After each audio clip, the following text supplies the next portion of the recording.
I heard it before I even She made only it comes here past to the show off. second pew. She only comes here to show off. The whisper sliced through the morning hymn like a knife. I didn't need to turn around to know it was Sister Patricia. Her voice had that particular edge, sweet as honey on the surface, but sharp enough to draw blood underneath. I kept walking, my small handbag pressed against my side, my eyes fixed on the empty seat near the back. Just make it to the seat, Naomi. Just sit down and let the service start. Maybe they'll leave you alone once Pastor begins preaching.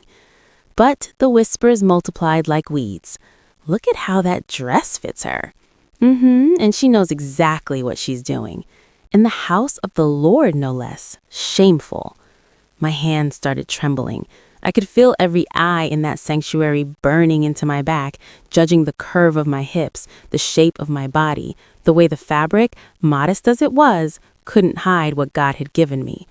I slid into the pew and bowed my head, not in prayer, but in an attempt to disappear, to become invisible, to somehow shrink myself small enough that they'd finally stop seeing me as a threat, a temptation, a sin wrapped in light blue fabric. The organ music swelled, but I could barely hear it over the pounding of my own heartbeat. She thinks she's better than us, another voice hissed from somewhere behind me, coming in here dressed like that, looking down on everyone. Looking down? I hadn't made eye contact with a single person since I walked through those doors. I squeezed my eyes shut, willing the tears not to fall. Not here, not in front of them. They already thought I was putting on a show. I wouldn't give them the satisfaction of seeing me break. But God, it hurt. It hurt to be reduced to flesh and curves when all I wanted was to worship. It hurt to be seen as a weapon of seduction when I was just trying to exist. It hurt to be unwelcome in the one place that was supposed to offer sanctuary to everyone. Look at her sitting there all high and mighty, Sister Patricia whispered, loud enough for half the congregation to hear, like butter wouldn't melt in her mouth. The women around her snickered, their judgment wrapping around me like chains. They judged me by the shape of my body. Every curve, every line, every inch they decided was too much, too provocative, too dangerous. But what they couldn't see, what they refused to see, was that God wasn't looking at my hips or my dress or the way I filled out my clothes. God was looking at the shape of my soul and theirs. I woke up that Sunday morning the same way I always did, on my knees. The wooden floor was cold against my skin, but I'd learned to welcome the discomfort. It kept me grounded, reminded me why I was here, why I kept going back to that church week after week despite everything. Lord, give me strength, I whispered into the silence of my tiny bedroom. Help me to see them the way you see them. Help me to love when it's hard. Help me to forgive when it hurts. I'd been praying that same prayer for months now, maybe years. The rumors had been circulating for so long I couldn't remember when they started anymore. All I knew was that somewhere along the way, I'd stopped being Naomi, faithful servant, choir member, volunteer, and became that girl, the one they warned their husbands about, the one they pulled their daughters away from. I stood up slowly, my knees aching, and walked to my closet. The light blue dress hung there like a quiet promise. I'd bought it specifically for church. High neckline, hem below the knee, sleeves that covered my shoulders. I'd held it up in the store mirror, checking every angle, making sure there was nothing they could use against me. But I already knew it wouldn't matter. I could wear a burlap sack and they'd still find something to whisper about. The way I walked, the way I stood, the way I breathed. Still, I put the dress on with care, smoothing down the fabric, adjusting the fit. My grandmother always said, when they try to make you feel small, you stand tall. So I stood tall. I wrapped my headscarf the way she taught me, a pattern of gold and blue that she had given me before she passed. I fastened my hoop earrings, grabbed my small handbag, and tucked my Bible under my arm. In the mirror, I saw a woman who looked put together, modest, respectful. But I also saw the fear in my eyes, the exhaustion, the weight of carrying other people's judgment on my shoulders every single Sunday. You are a child of God, I told my reflection firmly. You are worthy of being in his house. You are not what they say you are." I repeated it 3 more times until my voice stopped shaking. Then I grabbed my keys, locked my door, and started the walk to church. The morning sun was warm on my face, and for a moment, just a brief, beautiful moment, I felt hopeful. Maybe today would be different.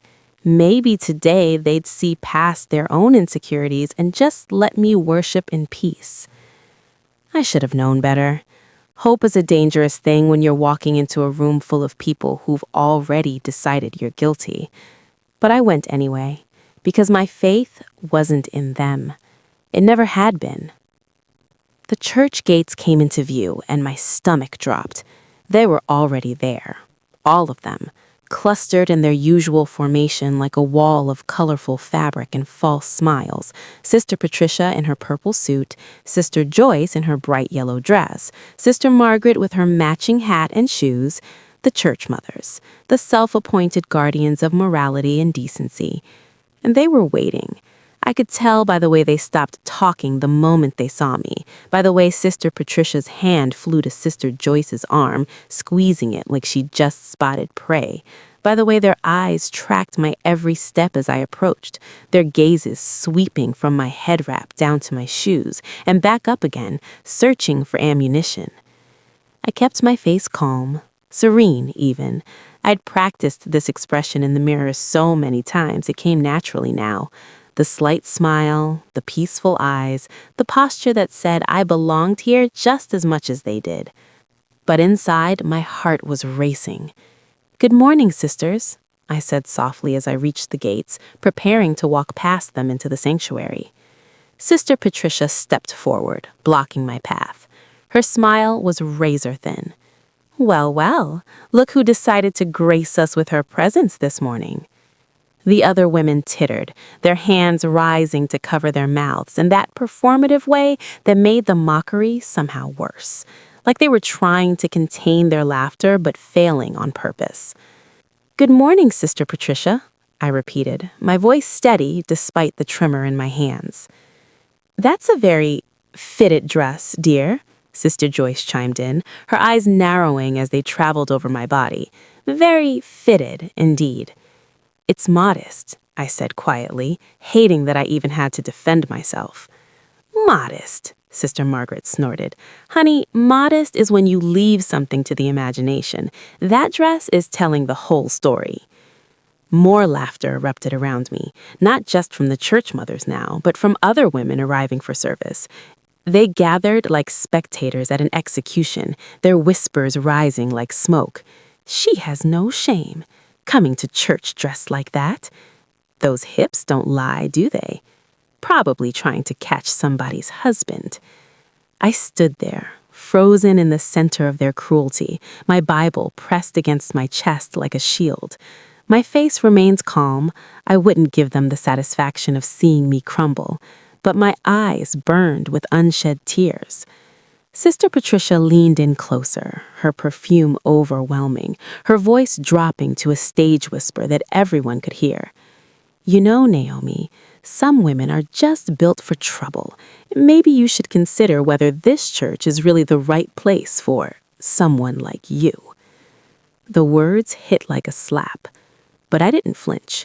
I simply looked her in the eye and said, "God welcomes everyone, Sister Patricia, even me." Then I walked past her through the gates, my head held high, even as their laughter followed me inside. I thought the worst was over. I thought if I could just make it inside, if I could just sit down and blend into the congregation, they'd leave me alone. The service would start, pastor would preach, and for one blessed hour, I could focus on God instead of their judgment. I was wrong. I'd barely made it 3 steps into the sanctuary when I heard Pastor Michael's voice boom across the room. "Sister Naomi." The entire congregation fell silent. Every conversation stopped mid-sentence. Every head turned toward me. My feet froze to the floor. Pastor Michael stood at the pulpit, his face stern, his hand raised like he was calling order to a courtroom. Behind him, I could see Sister Patricia and the church mothers filing in through the side door, their faces twisted with something between righteousness and satisfaction. They'd planned this. "Sister Naomi, would you please come forward?" Pastor Michael's voice wasn't asking, it was commanding. My legs felt like lead, but I forced them to move. Each step down that aisle felt like walking toward my own execution.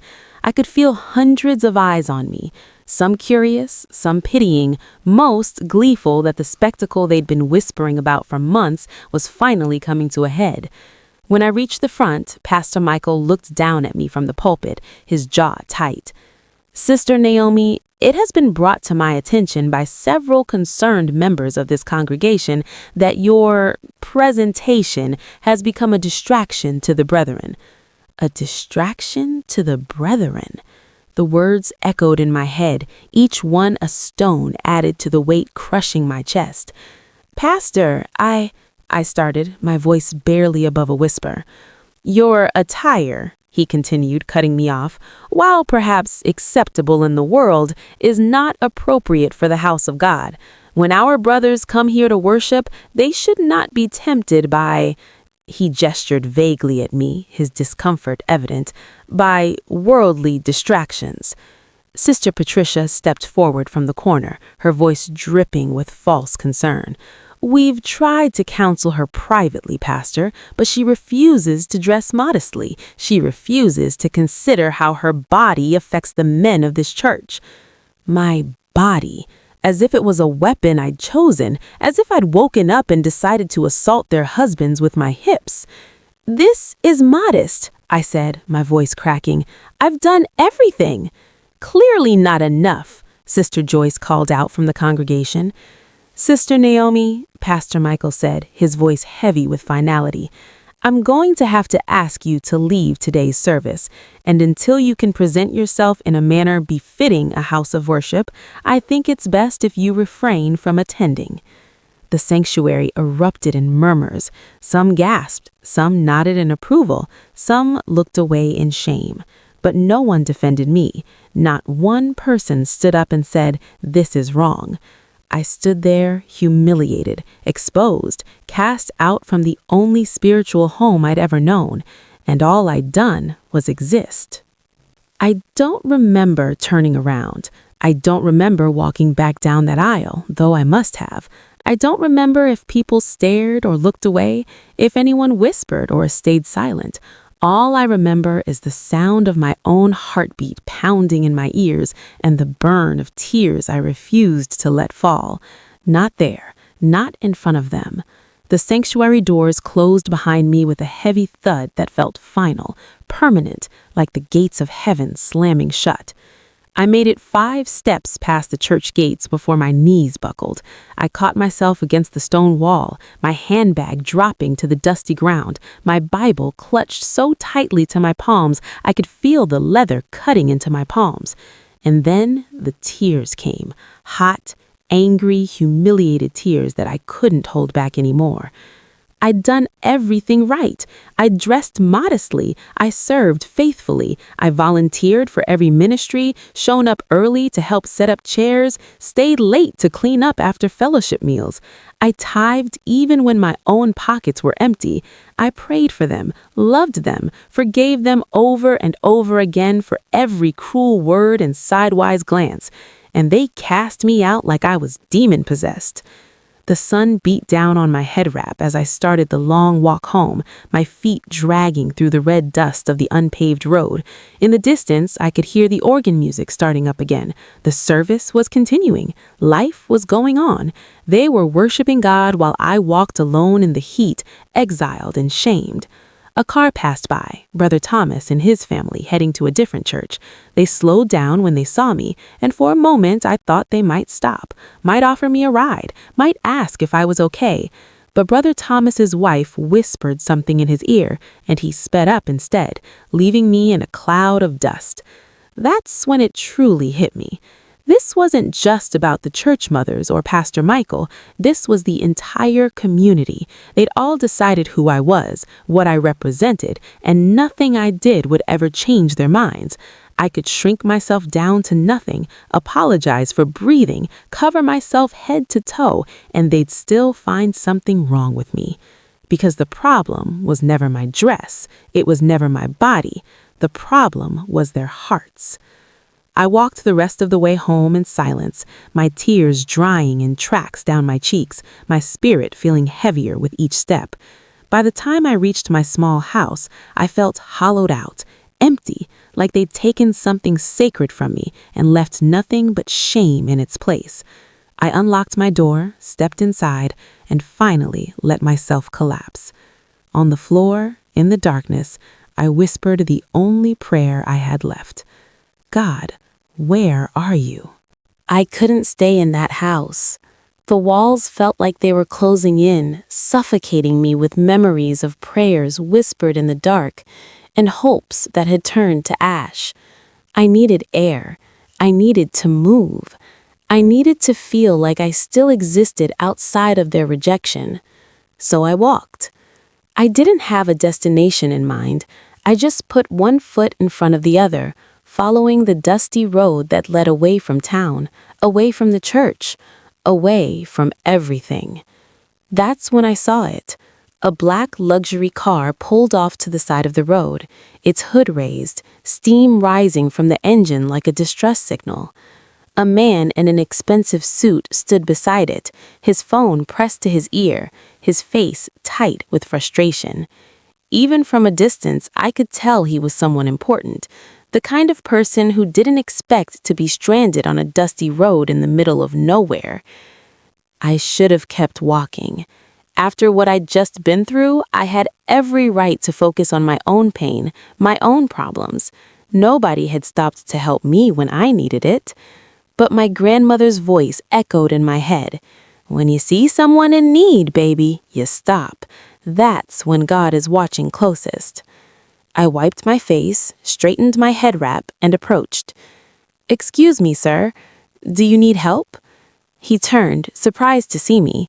Up close, I could see the quality of his suit, the gold watch on his wrist, the kind of polish that came with wealth and power. His eyes swept over me briefly, taking in my tear-stained face and dusty dress, before softening. "My car overheated," he said, gesturing helplessly at the engine. "I've called for a tow, but they say it'll be at least 2 hours. I was trying to make it to—" He paused, checking his watch. "Well, I was supposed to be somewhere important." "The church," I said quietly. It wasn't a question. Everyone who came through this road on Sunday mornings was heading to the church. He nodded. "Big donor meeting, but I don't think I'm going to make it now." Behind us, I heard the rumble of engines, a convoy of cars from the neighboring towns, all heading to the same service. They slowed as they approached, their occupants craning their necks to see the expensive car, the stranded man. But not one of them stopped. They saw someone in need and kept driving, rushing to get to church on time, to sing their hymns and recite their prayers, and prove how holy they were. I watched them disappear down the road, dust settling in their wake. "There's a gas station about a mile back," I said, turning back to the man. "They have water and a phone if you need it. I can walk with you if you'd like, or I can stay here with your car until help comes." He stared at me for a long moment, something unreadable crossing his face. "You'd do that? For a stranger?" I managed a small, sad smile. "That's what we're supposed to do, isn't it?" The man chose to wait with his car, so I stayed with him. We sat in the shade of a nearby tree, away from the relentless sun. I'd brought nothing with me when I left my house, no water, no food, nothing but my grief and the clothes on my back. But I remembered I'd tucked a small bottle of water and a wrapped piece of bread in my handbag earlier that morning, intending to eat after service. After the service, I'd never got to attend. "Here," I said, pulling them out and offering them to him. "You must be thirsty." He looked at the bottle, then at me. "That's yours? I can get more," I lied. It was the last of what I had in my house, but he didn't need to know that.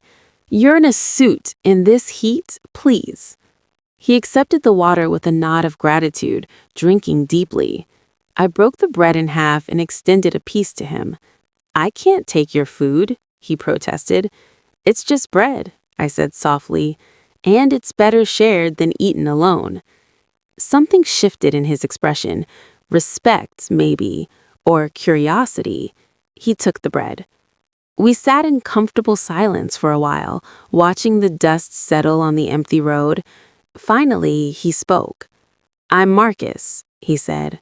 "Marcus Wellington." The name meant nothing to me, so I just nodded. "Naomi." "You're not going to church today, Naomi?" The question pierced through me like a blade. I looked down at my hands, at the dust on my light blue dress, at the tear stains I couldn't hide. "I was," I said quietly, "but I wasn't welcome." He didn't press, didn't pry. He just waited, the way good listeners do. And maybe it was because he was a stranger.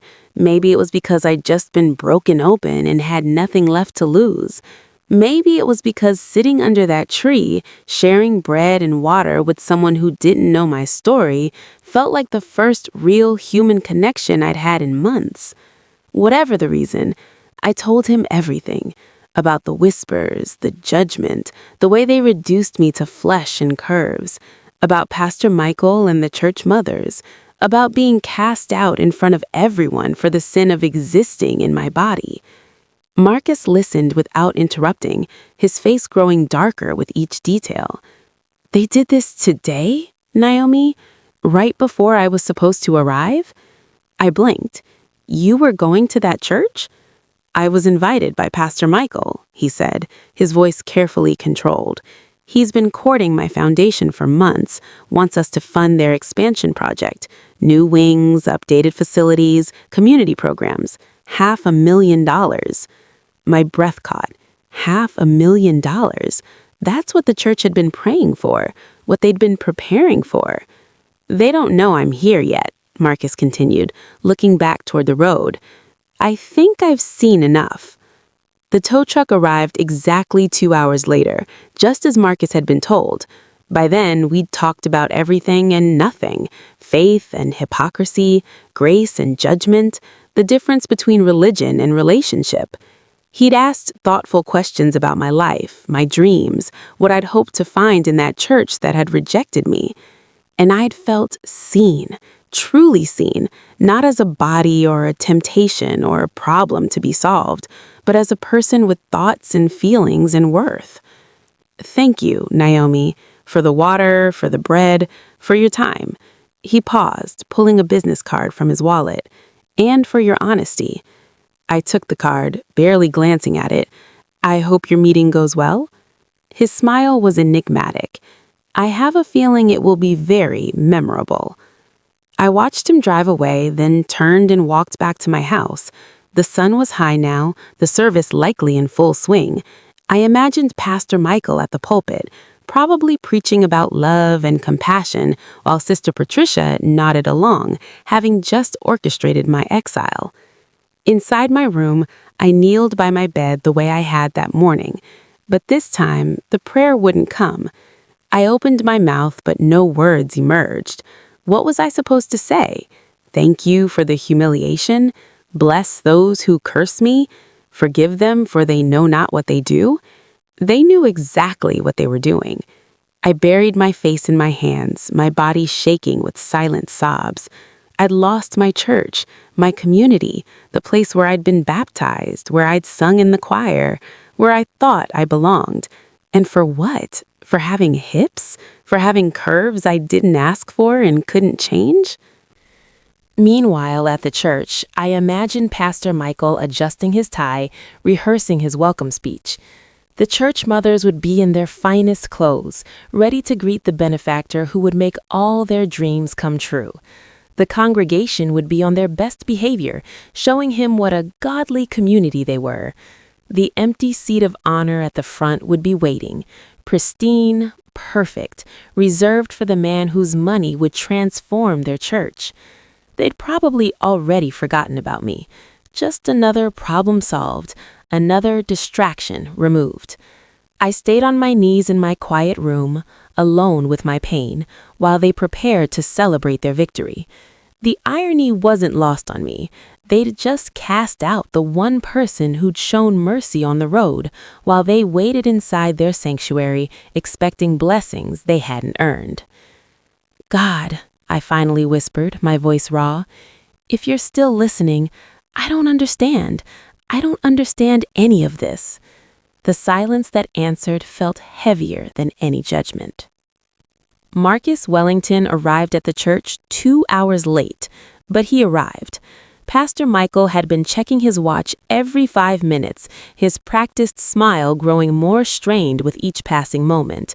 The congregation had been told to remain in their seats, to look presentable, to be ready to show their most righteous faces when the benefactor finally graced them with his presence. Sister Patricia had refreshed her lipstick 3 times. When the black luxury car finally pulled up, now repaired and gleaming in the afternoon sun, a ripple of excitement swept through the sanctuary. Pastor Michael practically leaped from the pulpit, rushing to the entrance with his arms spread wide in welcome. "Mr. Wellington, we are so honored!" But Marcus walked past him without a word. His eyes swept the sanctuary with an expression that made several congregants shift uncomfortably in their seats. This wasn't the grateful, impressed donor they'd expected. This was a man on a mission, and his face was carved from stone. "Mr. Wellington," Pastor Michael tried again, gesturing toward the VIP seating at the front, "we've prepared a special place for you, right here." "Where is she?" Marcus's voice cut through the church like a blade. The sanctuary fell silent. "I'm sorry," Pastor Michael's smile faltered. "The woman in the blue dress," Marcus said, his voice carrying to every corner of the room. "The one with the head wrap. Where is she?" Sister Patricia's face went pale. Sister Joyce grabbed her. The entire congregation seemed to hold its breath. Pastor Michael's confusion was evident. "I'm afraid I don't—" "Naomi," Marcus said, his eyes narrowing. "Where is Naomi?" You could have heard a pin drop. Pastor Michael's mouth opened and closed like a fish. "Mr. Wellington, I'm not sure why you'd be asking about—" "Answer the question, Pastor." There was steel in Marcus's tone now. "Where is Naomi?" Sister Patricia stood up, her voice shaking. "Mr. Wellington, that woman she's not part of our congregation anymore. She was asked to leave this morning due to inappropriate conduct." "Inappropriate conduct," Marcus repeated slowly, his gaze fixing on her like a laser. "Tell me, what exactly was inappropriate about helping a stranded man on the side of the road, about sharing her last bottle of water and her last piece of bread with a stranger while every single one of you drove past without stopping?" The silence that followed was deafening. "That woman," Marcus continued, his voice rising, "showed me more Christian charity in 20 minutes than I've witnessed in this entire building. So I'll ask one more time, where is Naomi?" Pastor Michael's face had gone from confused to horrified. She went home." Marcus turned on his heel, heading back toward the door. "Mr. Wellington, wait!" Pastor Michael called out desperately. "The donation, the expansion project, There will be no donation," Marcus said without turning around, and he walked out, leaving nothing but stunned silence behind him. I was still on my knees when I heard the knock. For a moment, I thought I'd imagined it, but then it came again, firm, insistent, respectful. I dragged myself to the door, my eyes swollen, my face a mess. I wasn't expecting anyone. Nobody from the church would come to check on me. They'd made their position clear. But when I opened the door, Marcus Wellington stood on my doorstep, and behind him was his car, and someone else's car, and another, and another. "Mr. Wellington?" I whispered, confused. "What are you—" "Naomi," he said gently, "I need you to come with me, please." "I don't understand." "You will," he promised. "Trust me." Something in his eyes, kind, determined, honest, made me nod. I grabbed my handbag, checked my head wrap in the mirror, and followed him to the car. We drove back to the church. My stomach dropped when I realized where we were going. Mr. Wellington, I can't. They don't want me there. They don't get to decide that anymore, he said firmly. The sanctuary was still full when we entered. Every head turned, every mouth fell open. Pastor Michael stood frozen at the pulpit, his face drained of color. Sister Patricia looked like she might faint. Marcus kept his hand lightly on my elbow, guiding me down the aisle, the same aisle I'd walked in shame just hours before. But this time, I wasn't alone. This time, someone stood with me. We reached the front and Marcus turned to face the congregation. I came here today to assess whether this church was worthy of a significant investment, he began, his voice carrying to every corner. Pastor Michael promised me I'd find a community of faith, compassion, and Christian values. He paused, letting the weight of his words settle. Instead, I found hypocrisy. I found cruelty disguised as righteousness. I found a woman being punished for the sin of existing in her body, while those who claimed to follow Christ drove past a stranger in need without a second glance. Sister Patricia tried to speak. Mr. Wellington, if you'd known I was watching, Marcus's voice was sharp. That's exactly the problem. Your compassion shouldn't depend on who's watching. Your faith shouldn't be a performance. He turned to me, his expression softening. Naomi, I can't give you back what they took from you today, but I can offer you something else. My foundation is looking for a director of community outreach, someone who understands what it means to show mercy, to see people as people, not problems, someone with real faith, not just religious performance. My breath caught. Mr. Wellington, The position is yours if you want it, he said. Good salary, benefits, and the opportunity to actually help people instead of judging them. Tears streamed down my face, but this time they weren't tears of shame. They were tears of vindication. I looked at Pastor Michael, at Sister Patricia, at all the faces that had condemned me, and I saw what they couldn't hide. Regret, shame, the dawning realization of what they'd lost. I accept, I said clearly. Marcus smiled. Then he addressed the congregation one final time. True beauty isn't found in how you look. It's found in what you do when nobody important is watching. Naomi taught me that today. I hope she taught you something too. We walked out together, leaving them in silence. And I never looked back.